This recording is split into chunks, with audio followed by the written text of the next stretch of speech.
Rocky, one of the things you touched on last weekend was the youth of this team. I think that's something we've talked about a little bit as well. Talk to me about what you really felt helped them improve over the course of those two games. The slow start with Green Bay, but a really good bounce-back effort the next day.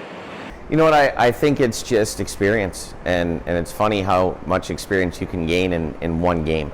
But understanding the pace of a USHL regular season game versus a practice or an exhibition game is, for a lot of these guys, it was their first taste of it, and you know, you can explain it to them. You can try to reiterate how intense a game can be, especially under those circumstances in Pittsburgh. But they have to be able to really understand that in their own way. And you know, I look back last year, and you had Mason and Doug and Tanner, who had all been through it right away, and you had some veteran defensemen. You had a veteran goaltender that had experienced it, and a lot of our guys, you know, this year just didn't have that same type of experience. So we're learning on the fly, but the response on Friday was something that was really impressive and gives us a lot of encouragement as we look forward to what's coming down the road.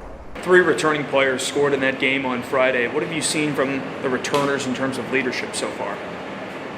It was a process, and it's still a process. We haven't gotten to the point where we've chose who our leaders and our captains are going to be. I think it's a lead by committee type of situation right now, but those guys set the tone early with their physicality and their willingness to get pucks to the net, and I think that the younger guys kind of took their cues from them and were able to really have a group effort with a lot of intensity and physicality. Small sample size for special teams, but pretty good work on the PK. Still trying to get that first power play goal. What were your takeaways from those two from last week? I thought our PK was pretty good.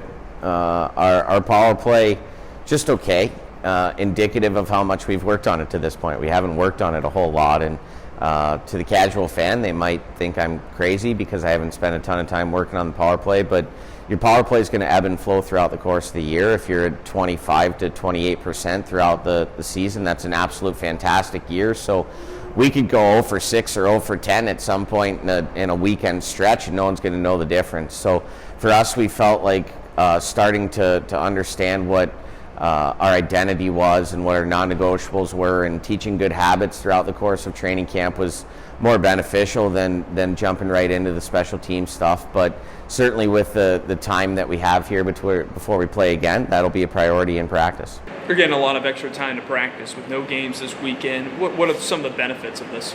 It's great. We can spend some time talking to guys one-on-one. We can get out in smaller group sessions and really start to identify some details when it comes to positional play, skating, decision making, and different parts of the ice. So I think it's really beneficial for us. Certainly from a selfish perspective, I'd love to be playing games and utilize this off weekend later in the year when we are really worn down and tired, but we'll take advantage of that situation right now as much as we can.